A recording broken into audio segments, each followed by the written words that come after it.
When I was in 5th grade, I saw the nicest, prettiest girl, and her name was Rachel, and I asked her out. Actually, I had my friend ask her out for me. Just being honest. And she said yes, and I went to her birthday party at a roller skating rink, and I held her hand, and it was awesome. And then I broke up with her. Not at the birthday party, it was afterwards. But okay, let me explain. I didn't break up with her. I had my friend break up with her for me. I know. But listen, we went to middle school, and I had to keep my options open.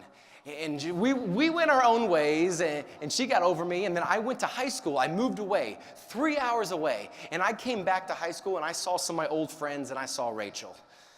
And I was like, dang, what was I thinking?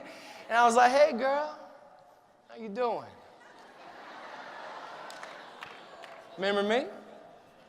She's like, yeah, I don't want to talk to you. But if something's worth it, it's worth working for it. So I started working for it. I was like, come on, I'm sorry. I was in 5th grade. I was immature. I didn't know what was important in my life. And you know what? Finally, she gave me a chance. We were in college, and we started going out. And we lived 3 hours apart, but I would go drive to see her because if it's worth it, it's worth working for it.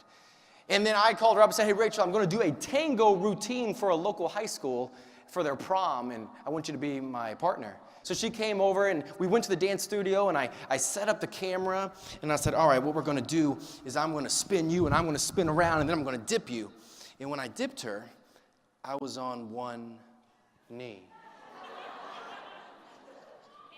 And I said, Rachel, will you marry me? And she said, oh my gosh, yes, sir! Just like that. And now she owns it. Literally, the ring, she does own it. But so you got to take risks. You do. She could have said, yeah, I don't want to talk to you. And I could have been like, okay, fine. I could have given up right then and there. But guys, sometimes you will get a no. Sometimes you will get a not now.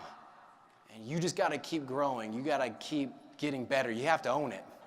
So if you look at the screen, this is me and Rachel in 5th grade. This is us now. And first comes love, then comes marriage, then comes fat babies. Lawson is my 4-year-old, and Weston was 3 months old in this picture, and he's crushing my 4-year-old.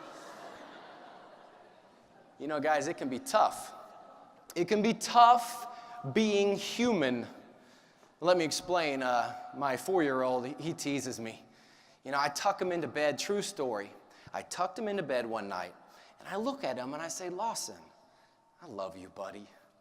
And he looks up at me with those innocent eyes and says, Daddy, I don't love you. You know where he got that from? His mama. Let me tell you about her. So Rachel, true story, I'm putting away my clothes in the bedroom. I come out and I say, good enough. She looks at me and says, oh, that's what I thought when I met you. I was like, that's good. That's good. All right, fair enough. That's good. People will test you. They'll test your foundation. Life will test you. And you got to have something there that is strong enough to withstand.